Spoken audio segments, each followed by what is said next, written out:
Chapter 6. They paused that night near the edge of a hilly tract that overlooked in the distant part of the vast jungles that surrounded the more tamed central regions of Kijan, the land. It naturally fell to Achilleos to hunt for game. Mendeln worked on a fire, while Cerynthia, Lilia, and Odyssean ventured out a short distance in separate directions to see if they could find water and edible berries. More than happy to focus on something other than his predicament, the fugitive farmer wended his way farther than agreed, the stillness of the rolling forest calming his heart for the first time in days. Indeed, he savored the silence so much that, for a good part of the search, Odyssean forgot what it was he was supposed to be doing. His peace was abruptly shattered by the sound of rustling leaves. Odyssean instinctively reached for the knife that he had long lost. But as he realized his folly, a form pushed through to him. His heart raced, but out of pleasure, not fear. "I am sorry," Lilia murmured. Looking up at him, I was frightened by myself. I wanted to be with you, Odyssean." His blood raced as she put an ivory hand on his own. Her eyes caught what light there was from the foliage-obscured moon, making them almost glow like stars themselves. "There's nothing to be afraid of," he reassured her, savoring the touch.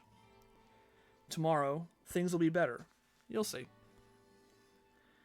The noblewoman smiled. "How silly to hear you trying to calm me. 'Tis your life at threat, Odyssean." "We're far from Sarum now. They'll forget about me." It was obviously a lie, but the farmer had no idea what else to say. "They will not, I think, Odyssean. There is only one way to prevent us from having to run, and run forever. I said something of it before, and now that I have seen the wondrous gifts you possess, I think it more than ever." He did not like where this was going. "Lilia, please." Without warning, the blonde noblewoman kissed him. It was long and lingering, and filled Odyssean with a yearning. "We must go to the great city itself," she said once they had separated. "You must speak to the people, not the mage clans or the nobles, but the common folk. They will understand you." He laughed harshly. "My own village didn't understand me. They saw me as some kind of horrible monster." "That was due to the awful circumstances, Odyssean. If you go to the city, you start fresh. You have been given a gift most fantastic. They must be told. And what am I supposed to preach to them? To follow me like some god or spirit, or I'll tear them apart as I did the cathedral's men? What could I give them except fear and loathing?" Her expression turned solemn. She stared deep into his eyes. "You could give them the promise of becoming as you are, of becoming more than the cathedral or the Triune could ever claim for them. Of becoming like me?" The farmer could scarcely believe his ears. Was she mad? "Why would they want to become like me, to suffer as I have? For that matter, I still don't even know exactly if I belong at all in the first place." Lilia put a finger to his lips. "Then test it again.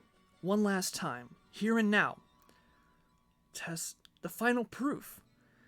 She looked around. There, something small but significant. Impossible to deny. The noblewoman led him toward a bush of the type for which they had been searching. However, this one was withered and, in addition to wrinkled leaves, had only a few shriveled berries to offer. "What am I supposed to do?" growled Odyssean anxiously. "Touch it. Imagine what you want of it. That is all." He recalled the last time that he had done as she had asked. It was still possible to question what exactly had happened then. Here, though. But he could not deny her. "Imagine what you want of it," Lilia had said. Odyssean nervously shrugged. What would he want from the bush other than some fresh berries? But the plant was long past that, and, in fact, looked near to dying. If it had been younger, full of life, Surely it would have offered a bounty for them. He let his gaze and his fingers touch the dry bush. The leaves and branches were brittle to his touch. The plant was not dying. It was dead. There was no point in continuing. Lilia. She softly placed her hand atop his, keeping it in contact with the dead bush. Please, just this once more. Despite his wariness, he wanted nothing more than to please her. With her hand still atop his own, the son of Diomedes thought of the bush and the juicy, ripe crop he would have liked to have found. Enough to feed them all. After the troubles he and the others had suffered in part to these supposed powers, it was the least he could ask. With a gasp, Odysseus suddenly tore his hand back from the bush. Unlike when he had concentrated on the storm over Sarum, there was no hesitation between his desire and the fruition thereof. Even in the dim moonlight, the transformation he now beheld could not be mistaken for anything short of miraculous. The bush stood swollen several times its emaciated size, and was now covered in lush leaves. From the few dried berries had burst a cornucopia of fresh, fat ones. They were not restricted to those native to the bush, either, for Odysseus could easily make out more than a half a dozen distinct variations. Blossoms also dotted the rejuvenated plant, filling the vicinity with a sweet scent.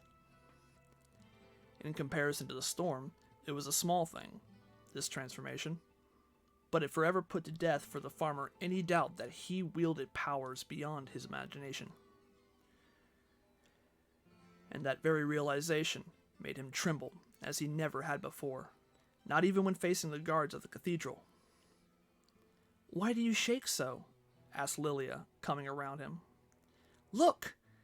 The beautiful noblewoman reached out and snatched some of the berries. She thrust them in her mouth, eating with gusto. Her eyes widened in merriment as she ate. "Delicious!" Lilia concluded. "Taste for yourself!" Before he could decline, she had torn off another bunch and brought them to his lips. Her face she planted in his chest, eyes ever on his own. Odysseus could do nothing but accept the bounty. Lilia placed the berries into his mouth, her fingers lingering for a moment. "Taste them," she repeated, slowly removing her hand. Never in his life had Odysseus come across such flavor. Each berry was a treasure unto itself, as sweet as the sweetest wine. The power within you should be feared only by those who envy you. When all others see the good it creates, they will understand, and then you can teach them. Teach them? What I spoke of before, to see the potential within them, to be as you. To show them that they need not cow to mage clans, temples, or cathedrals, Odysseus.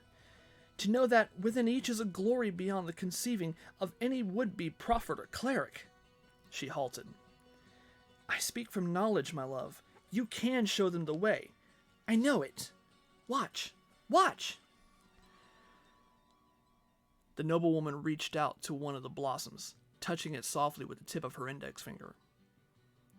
And from within the flower burst a tiny stem ending in an oval berry. The berry swelled quickly, then broke open, revealing a small, curled flower. That, in turn, opened wide. As Odysseus gaped, a twin of the original blossom formed. "It worked! I knew it! I felt it!" Lilia's laughter was music. "I have felt it ever since you healed me, as if what you did somehow stirred to waking a force within. It is not much, compared to what you have accomplished, but it is something."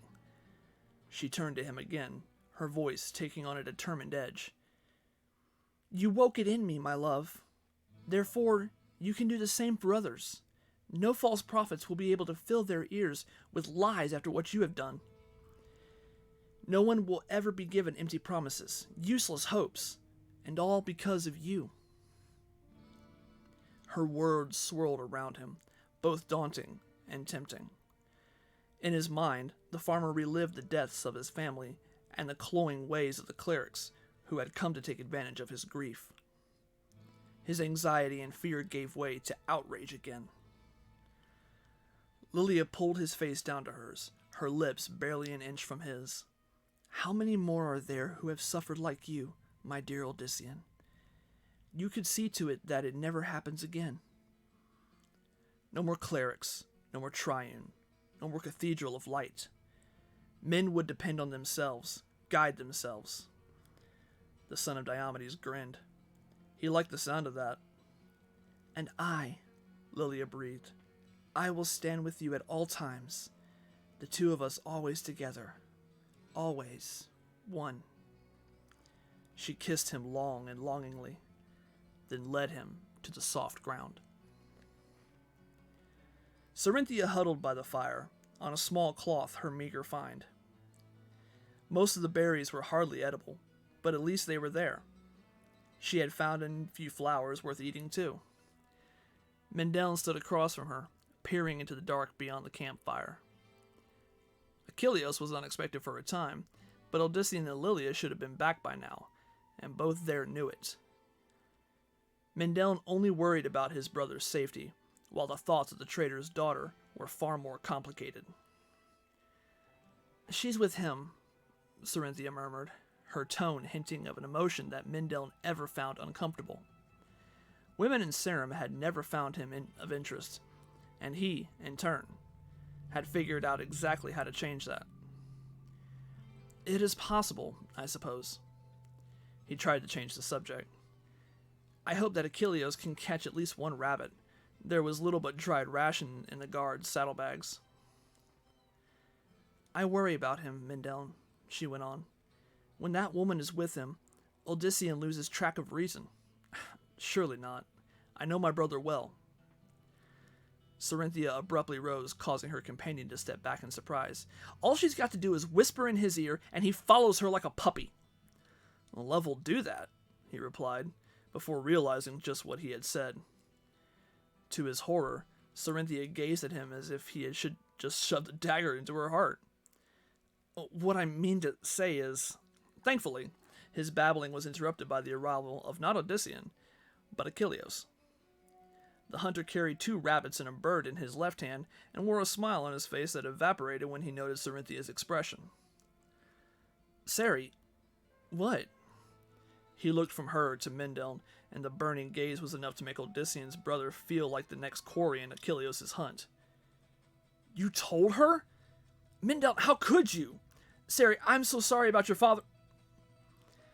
Mendeln sought to wave him to silence, but it was too late. Now the terrible expression that she had focused on the younger son of Diomedes was turned against the archer. What about my father? Achilleos suddenly started towards Mendeln, as if not hearing her. Help me make these ready, Mendeln. They'll take a while to cook, so we'd better work fast. Achilleos! Cyrus's daughter stepped around the fire, coming between the 2 men. What happened to my father? She glanced at Odyssean's sibling. You know too? Cerynthia, She only grew more distraught. Something's happened to him. I want to know what. Abandoning his catch, the hunter seized her by the shoulders. Mendeln had thought of doing the same, but it was usual. In dealing with women, he was generally a second behind the actions of other men. Sari. All the merriment Achilleos usually displayed had utterly vanished. Sari, Cyrus is dead. She shook her head vehemently. No. It is true, Mendeln added as cautiously as he could.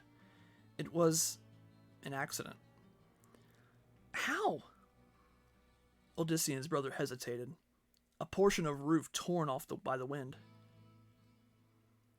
The dark-haired woman looked down. The wind. Mendeln feared she would blame Odyssean, but instead Cerynthia slumped down by the fire again. Putting her face in her hands, she began to cry. It was Achilleos who went to her side first. The archer put a comforting arm around his companion.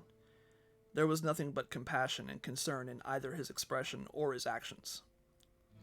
Mindelln was aware just how much Achilleos cared for Sarinthia, more so than anyone, including himself. Certainly, in a different manner than Odyssean, who had never truly ceased seeing her as the young girl tagging along. But knowing Sarinthia as he did, Mindelln pitied the hunter. Here was one quarry all his skills could not catch for him. Feeling uncomfortable, Mindelln slipped away from the campfire. Achilleos had brought them enough food, and once matters calmed, they could all get to work preparing it. For now, all he desired was to leave Sarinthia in the care of the archer. It was not simply out of respect that he left the trader's daughter to Achilleos. No.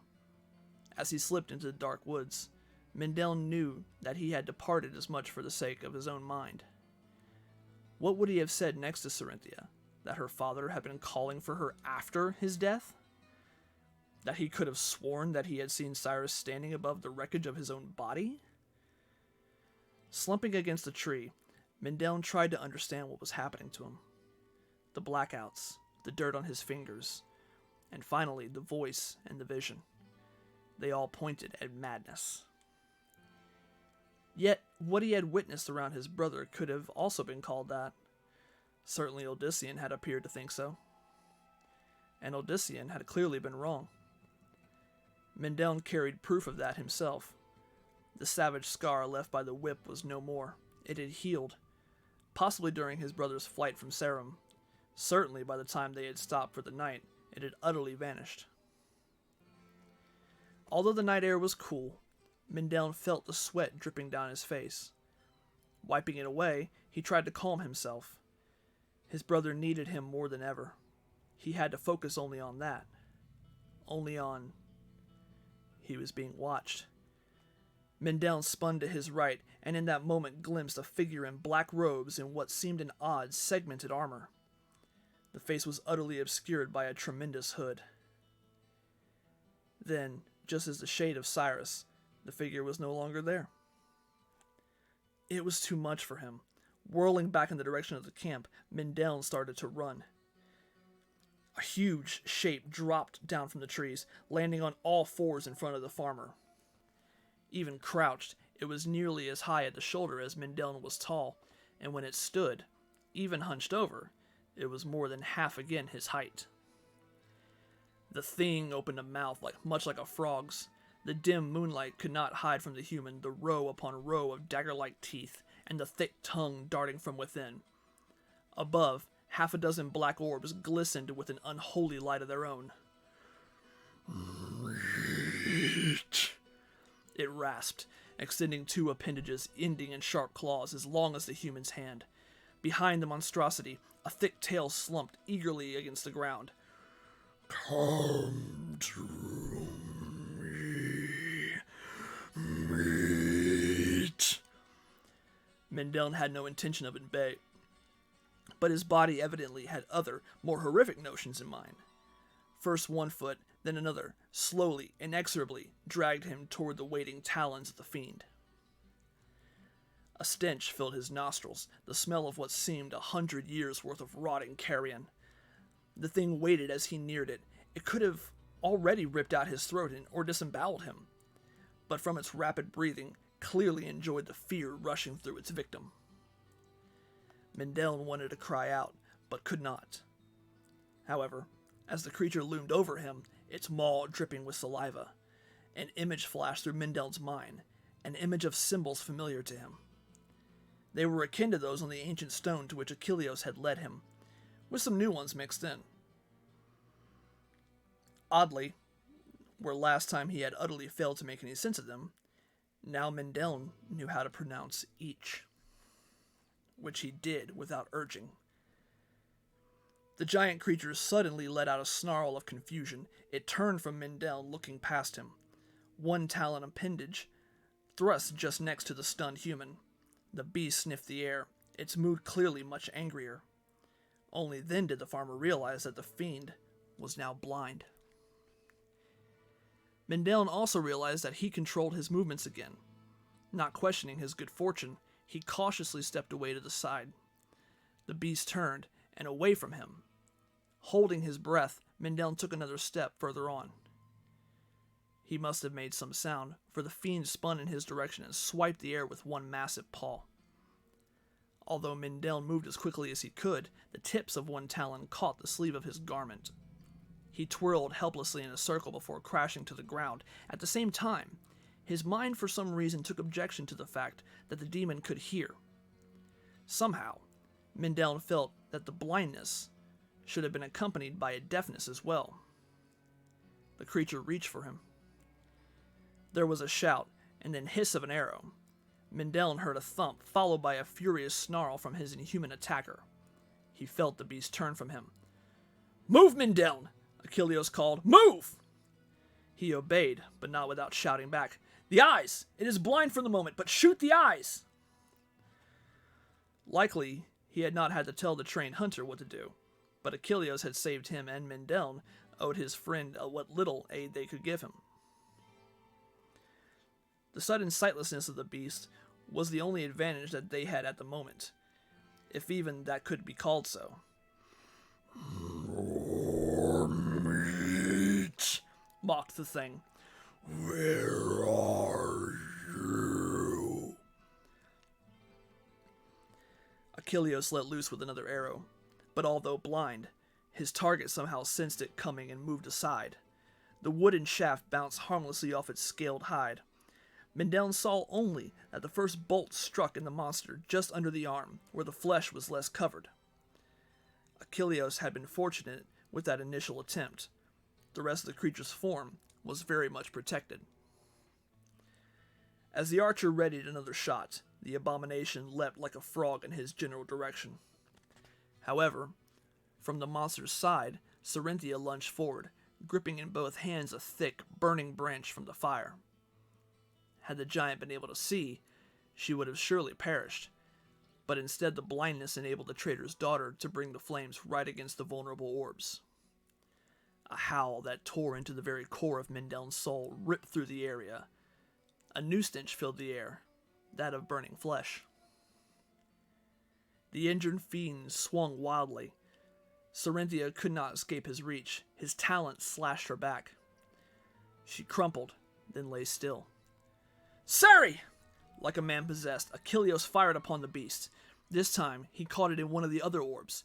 The giant howled anew, then tore the shaft from the ruined socket. As it turned again on the hunter, Mindell realized that its sight had come back. With that also returned another danger, one of which only he was aware. "Look not in its eyes, Achilleos!" he shouted desperately. "It will draw you into it, then!" His warning came too late. Achilleos stiffened, the bow dropping from his hands. The hunter's arms went slack, and he stood motionless before the oncoming horror. The beast laughed, a terrible, grating sound, then reached for the helpless tidbit. But the talons halted just before Achilleos, unable to touch the prey. The next moment, the earth beneath the fiendish creature seemed to liquefy. It tried to pull back, but its legs only sank deeper into the soil. The beast looked around for an immediate cause, but found none. "What?" it roared. "Who?" Its gaze fixed upon Mindell, the only one in sight. Without thinking, he shook his head in denial of responsibility. Nonetheless, the scaled horror tried to turn again. This better to focus its hypnotic gaze. As it did, the liquid earth now roused up from its legs, as if impatient to take the beast. Mindell suddenly forgot the creature struggled to remove itself, but to no avail. The ground crawled ever upward, quickly enveloping the torso. One set of talons tore at it, only to become ensnared as if in solidifying honey. The trapped beast tried to use its other talons to pull free the limb, only to have what also caught. Within seconds, all that remained uncovered was the grotesque head. The creature twisted its head upward, then rasped. "Great Lucian, save your loyal servant! Great Lucian, save! Great..." With one last swift effort, the ground sealed over the frog-like mouth, finally entombing its victim. Achilleos let out a grunt, shook, then dropped to his knees. Mendeln cautiously rose, not completely confident that the monster was no more. At last, he moved to that Cerinthia's side and gingerly inspected the wounds. They were horribly deep, but at least she was still alive. How long that would be, though. "I'll see to her, Mendeln. Don't you worry," Odyssean's voice suddenly said. The elder brother stood on the opposite side of the stricken woman. Mendeln eyed his brother with almost as much surprise as he had the beast. Despite the night, Odyssean stood perfectly visible, as if a light within illuminated him. He was bare-chested, but seemed unmoved by the cool air. There was a look in Odyssean's face, a look that Mendeln could not read, but that somehow made him feel more insignificant than ever. As his brother knelt down by Cerinthia, Mendeln involuntarily slunk back, as if not worthy to be so close at such a time. Seemingly ignorant of his brother's reaction, Odyssean placed his hands palm down an inch or so above Cerinthia's torn back. He then stared at the wounds, while Mendeln watched in wonder and curiosity. And as the younger brother watched, each of the terrible crimson valleys healed themselves. The ends first tapered, drawing the wounds together, as if the invisible needle and thread. The slashes themselves then shrank rapidly, in many cases going from over a foot long to a bare scar in less than 3 beats of Mendeln's racing heart. One more beat, and Cerinthia came back completely unmarred again. A slight moan escaped her. She started to move, nodding in satisfaction. Odyssean stepped back, the light within seeming to fade now. It was Achilleos, naturally, who proved to be the presence of mind to remove his own shirt and cover Cerinthia as she started to rise. Mendeln, meanwhile, stood up to face his brother. What did you just do?" "What had to be done, of course." Odyssean looked at him, as if Mendeln had asked why crops needed rain. "But how?" The younger son of Diomedes shook his head. "No, that is not what I mean. Odyssean, everything that happened in Sarum, was that you?" Now seeming more as Mendeln knew him, Odyssean slowly nodded. It must have been. He nodded toward the macabre monument that was all that remained of the abomination, and that I won't deny doing. "What was that thing?" snapped Achilleos, still holding his son Cerinthia. "Those talons, and those eyes." It was Lilia who answered, Lilia appearing behind Odyssean almost as abruptly as she had moments later.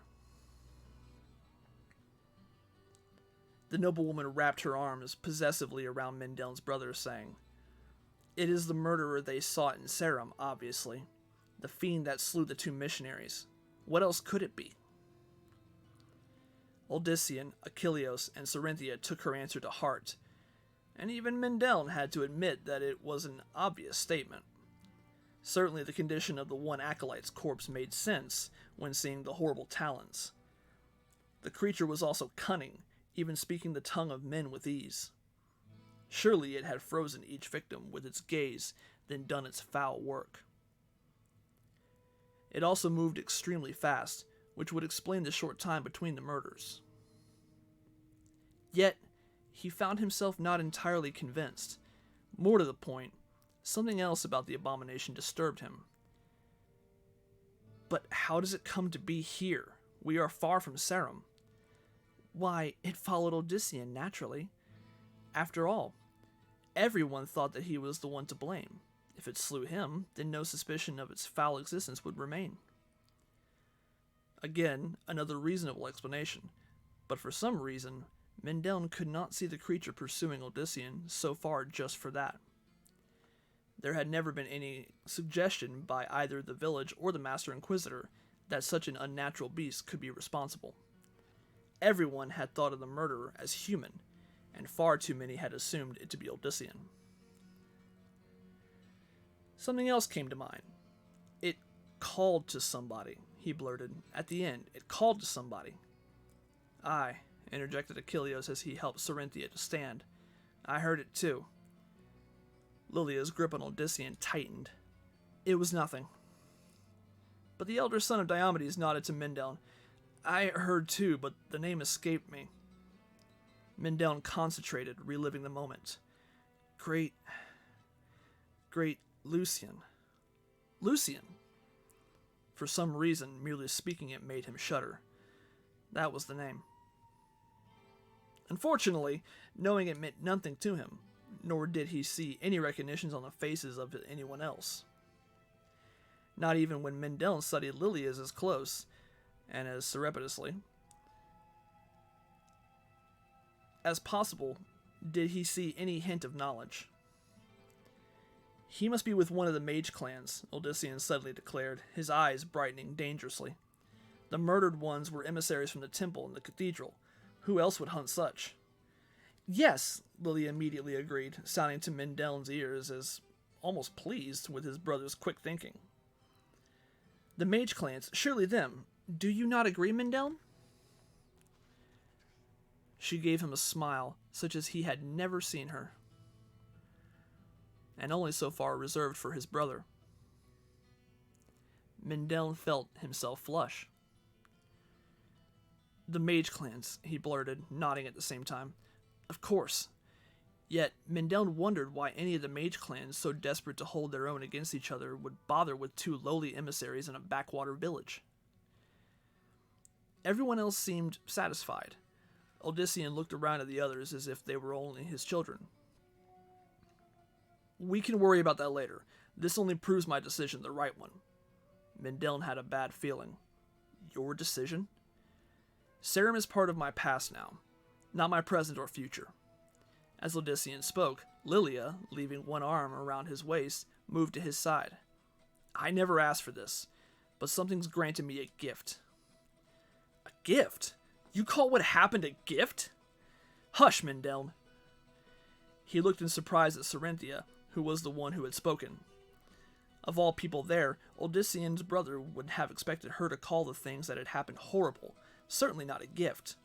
Yet, now she spoke with what he realized was awe. Awe of Odyssean.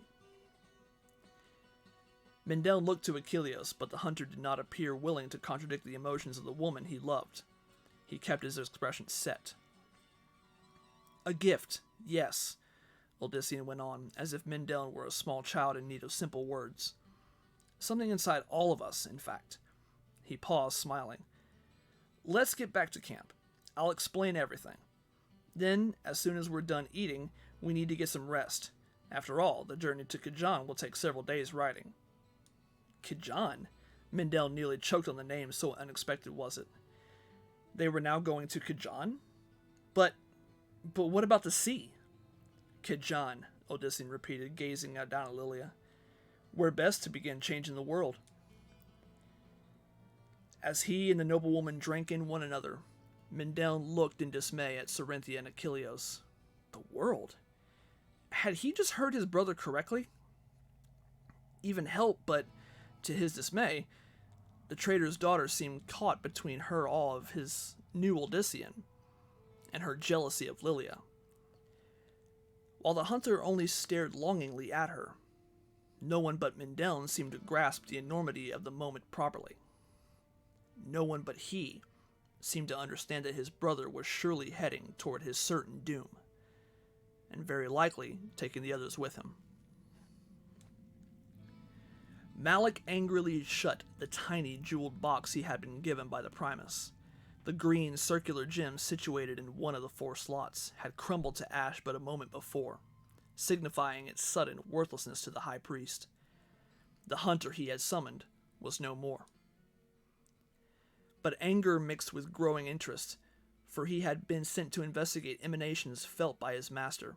Investigate and, if it proved that they came from some person, bring that one back to the temple for study and possible conversion. Now, at least, Malik knew that he was not on some wild chase. Still, frowning, The tall cleric thrust the box back into the pouch on his belt, then returned to his horse.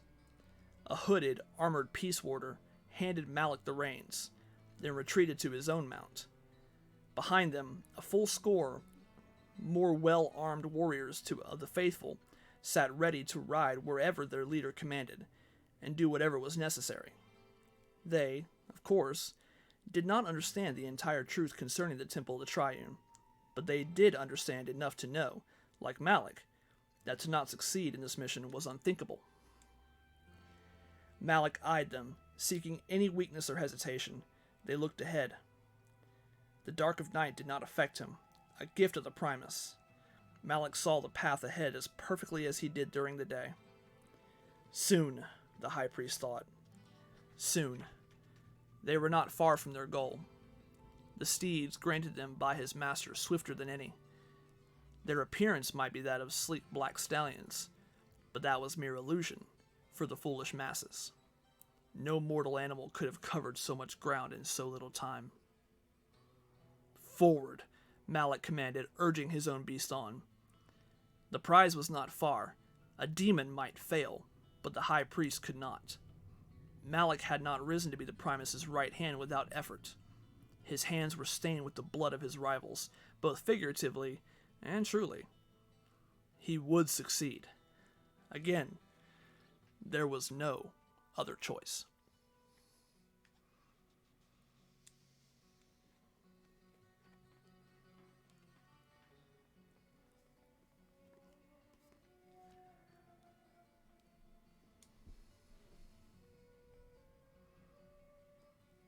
I want to thank everybody else again.